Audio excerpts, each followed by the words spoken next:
qui se passe à Paris.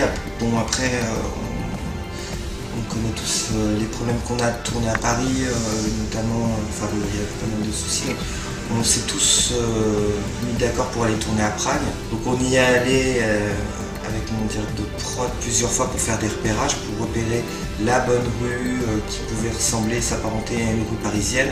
C'était censé être à Paris dans les années 80, donc aujourd'hui Paris ressemble plus du tout au Paris des années 80 en termes de mobilier, en termes même de design de boutiques et puis surtout de voitures et de stylisme.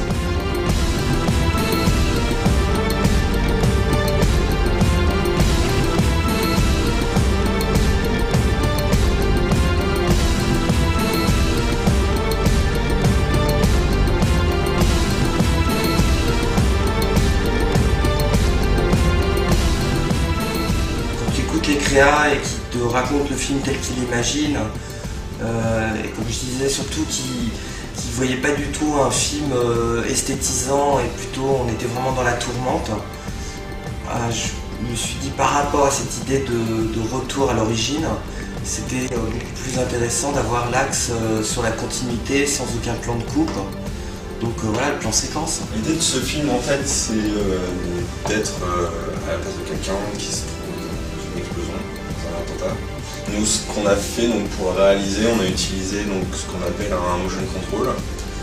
C'est une caméra qui est dirigée par un ordinateur. Donc, ce qu'on a fait, c'est qu'on a fait une prévise en 3D pour établir le mouvement de caméra souhaité par le réalisateur. C'est une machine. On peut la pousser et la dérégler, on va bien trouver des techniques. On s'est mis tous en danger, mais bon, au final, je pense qu'on a réussi le truc. Il y a une quantité de travail et une quantité de professionnels qui ont été rassurants par rapport au fait de s'embringuer dans une aventure comme celle-ci, avec le plan séquence qui était une implication encore plus importante pour nous. Mais à force de réassurance et d'explications, de storyboard animatique, d'une multitude de couches de travail dans tous les sens, il s'est avéré que c'était le choix qu'il fallait faire et aujourd'hui le film le prouve. Il y a un mot qui me vient en tête, c'est que c'est une performance dans tous les sens du terme. C'est une performance publicitaire, mais c'est aussi une performance de production, une performance de réalisation, une performance créative.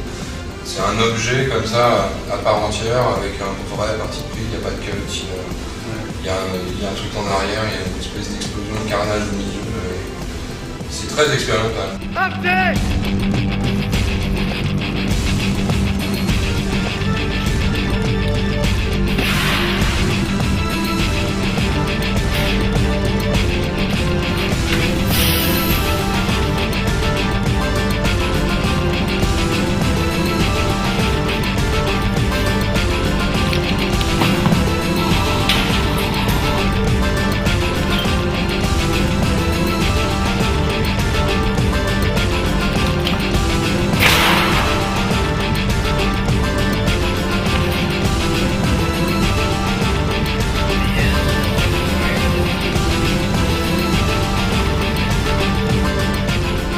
Les explosions en 3D maintenant, effectivement, on fait des trucs très, très bien, mais ça reste toujours quand même, ça fait un peu faux, alors que là, le vrai parti pris, c'était de se dire, tournons tout ce qu'on peut en réel, et c'est ce qui s'est passé au final, on a vraiment tourné tout le film en réel. Il y a certaines choses qu'on pouvait tourner dans la vraie rue, qui étaient tout ce qui était genre la deux chevaux qui retombe au sol, avec les bouteilles qui s'explosent, ce genre de choses, on avait toutes les autorisations nécessaires pour le faire. Toute la partie du début avec le boulon est en synthèse.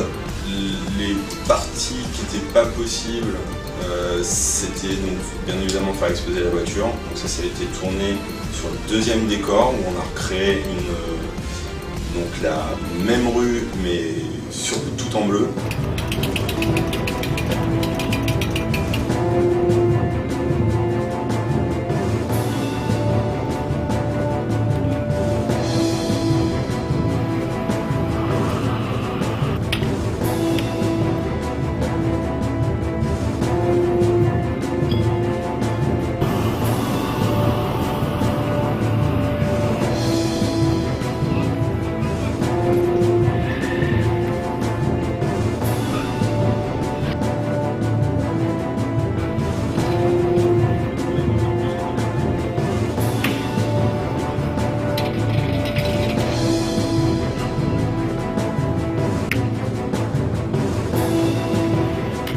voulait, c'était du réalisme.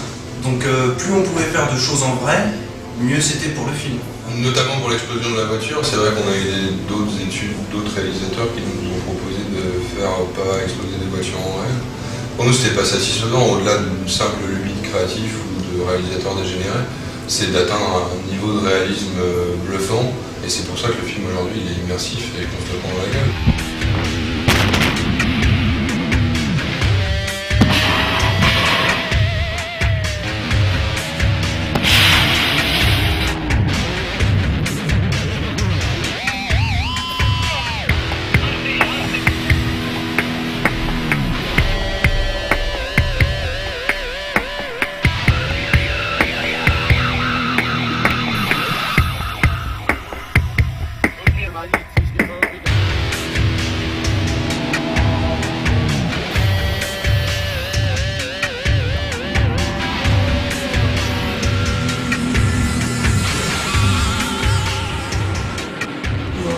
Et un détail dans l'image qu'on aurait eu difficilement en 3D. Et je pense que c'est toute la force du film.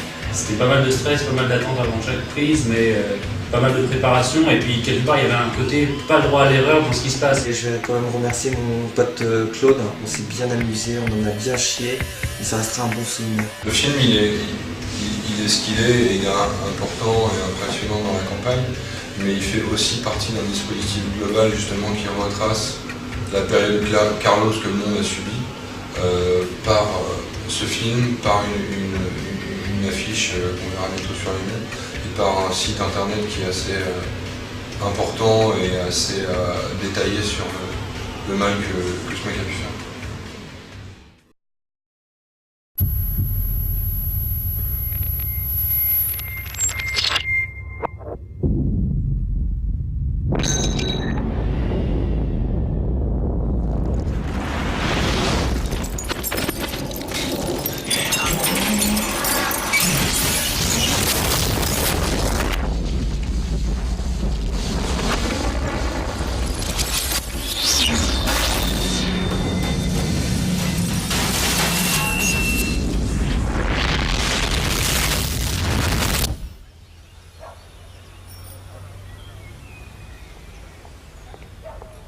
Carlos, la nouvelle série de Canal+. Canal+, créateur original de programmes originaux.